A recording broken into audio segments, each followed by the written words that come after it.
গ্রাম থেকে গ্রামান্তরে, দূরে আরো দূরে, দেশ বিদেশে ধ্বনি ভাসতে ভাসতে তার খুঁজে পায় ভাষা।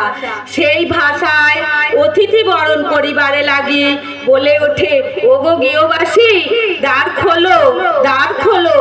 ওই তার আগমনের পদধ্বনি রনিত হচ্ছে, তার আগমন বার্তায় প্রকৃতি মেতে উঠেছে উৎসব আনন্দে। তারই উদ্দেশ্যে এই গানটা আমি গাইছি। ওরে